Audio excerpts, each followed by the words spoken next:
अशोक यादव, प्रदेश महासचिव प्रगतिशील Samajwadi party. Sir, कोविड-19 को लेकर आप क्या कहना चाहेंगे? आपको कोविड-19 देखिए वायरस तो है और दुनिया के लगभग सभी देशों में है, हिंदुस्तान में भी है। और हिंदुस्तान में जब ये आया है कोविड 30 जनवरी को पहला केस हिंदुस्तान में आ गया था। सरकार को जिस तरह से इसको लेकर तैयारी करनी चाहिए थी, अलर्ट रहना चाहिए था, वो सरकार ने नहीं किया। अगर इसको शुरू से ही अगर सरकार अलर्ट होती, अगर शुरू से ही सरकार अलर्ट रही होती तो शायद ये स्थिति ना होती। 30 जनवरी को पहला केस आ गया है तो केंद्र सरकार अमेरिका के राष्ट्रपति का ट्रंप का स्वागत के लिए लगी हुई थी, उसकी तैयारी में लगी हुई थी, पूरे देश को इकट्ठा कर दिया। और जो विदेशों से लोग आ रहे थे जिनको क्वारंटीन करना चाहिए था, एयरपोर्ट पे करना चाहिए था, बाहर रोकना चाहिए था, वो काम सरकार ने नहीं किया, पहली बात।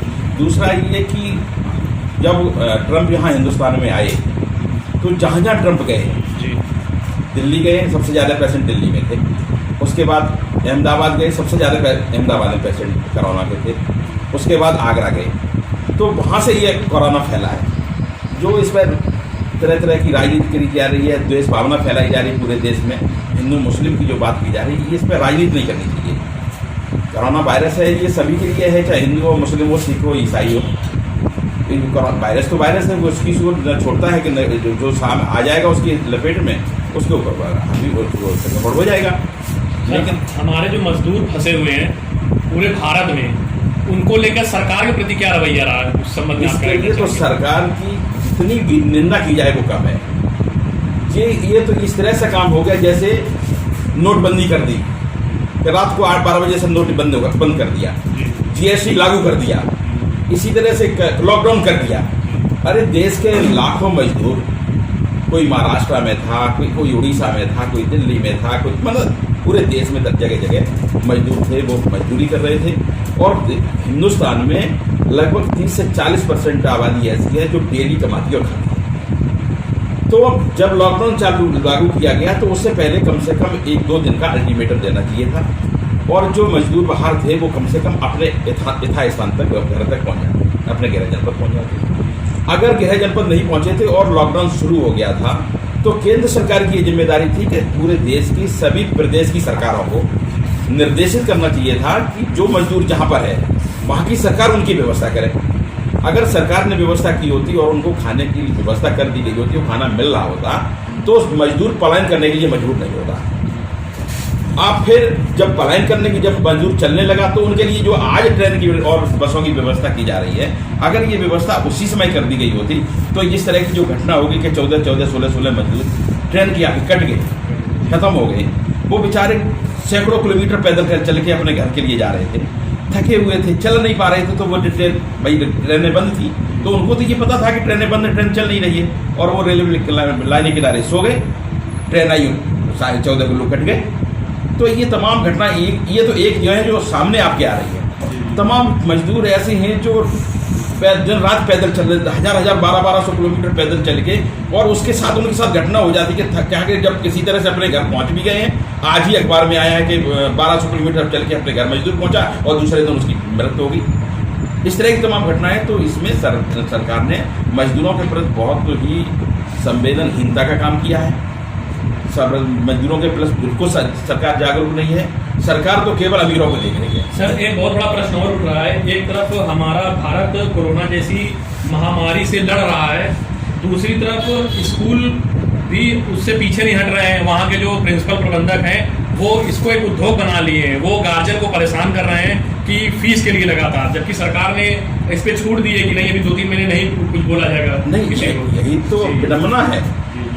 पहली बात तो ये कि सरकार केवल अमीरों की और कॉर्पोरेट कंपनियों के लिए काम कर रही है, न तो मिडिल क्लास के लिए कोई काम कर रही है, न मजदूर के लिए काम कर रही है। मजदूर तो ऐसा है बेचारा, काम नहीं मिल रहा है तो वो अपना मांग के भी काम चला लेगा, उसको स्वयंसेवी संस्थाएं, तमाम लोग आगे आ जाएंगे जो उसको खाने के लिए दे देंगे।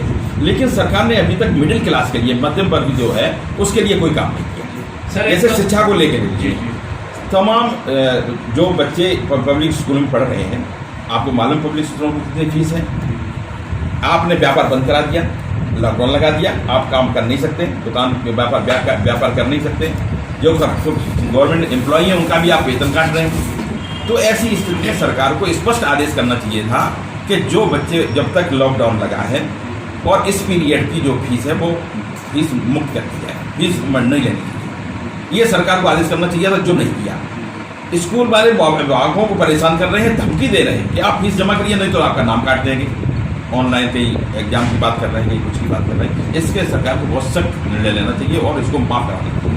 सर शराब को लेकर आप क्या कहना चाहिए? जो सरकार ने जो कर दिया कि रोक दिए जाए, अब इसके पहले की स्थिति और खोलने के बाद क्या स्थिति देखिए, आ रही है? जो 50 दिन लगभग 50 दिन लॉकडाउन चला उसमें पूरे देश में बड़ा शांति का माहौल हो गया। एक तो लॉकडाउन था, लोग घर से नहीं निकल रहे थे। दूसरा ये था कि शराब बंद थी, तो जो घर में लोग शराब पी के और जो पारिवारिक हिंसा होती थी वो पूरी तरह बंद थी। बड़ा अमन चैन था, परिवारों में बड़ी शांति थी। आपने केवल राजस्व को वसूलने के लिए, जबकि इसके सरकार के पास बहुत स्रोत थे, एक शराब ही स्रोत नहीं है। मैं हिंदुस्तान के प्रधानमंत्री जी से ही पूछना चाहते हैं कि जब वो गुजरात के मुख्यमंत्री थे और गुजरात में 20 नहीं 50-25 साल से शराब बंद चली आ रही है, तो क्या वहाँ शराब बंद है तो क्या वहाँ राजस्व नहीं आ रहा? गुजरात का काम कैसे चल रहा है? गुजरात में भी तो सरकार है, वहाँ बिना सरकार के राजस्व के शराब के राजस्व की सरकार चल रही है। और जब आप मुख्यमंत्री थे वहाँ के और वहाँ शराब बंद थी, जब आप हिंदुस्तान के प्राइम मिनिस्टर बन गए तो आपको पूरे देश से शराब बंद कर देनी चाहिए थी। शराब जिस दिन शराब का ठेका खुला है उस दिन से पूरे मतलब होड़ लग गई। आप एक तरफ लॉकडाउन की बात कर रहे हैं, एक तरफ आप सोशल डिस्टेंसिंग की बात कर रहे हैं, वहाँ हजारों आदमी एक दूसरे के ऊपर चढ़ा जा रहा है और पूरा शराब को स्टॉक करके रख लिया। केवल आप अरे अगर सोशल डिस्टेंसिंग की बात कर रहे हैं, शराब का ठेका खुलने से अगर सोशल डिस्टेंसिंग डिस्टर्ब नहीं हो रही है तो मंदिर मस्जिद गुरुद्वारा खुलने से सोशल डिस्टेंसिंग डिस्टर्ब हो जाएगी। तो मंदिर मस्जिद गुरुद्वारे को भी खोल देना चाहिए था। केवल आप शराब ठेके खोलने की बात कर रहे हैं। शराब को सरकार को पूर्णतः शराब को बंद कर देना चाहिए।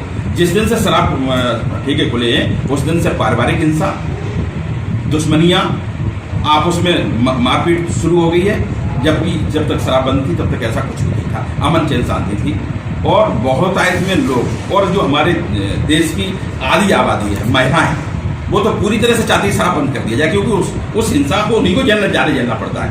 बाहर तो झगड़ा फसाद होता ही है, लेकिन पारिवारिक हिंसा तो परिवार घर में ही होती है। महिला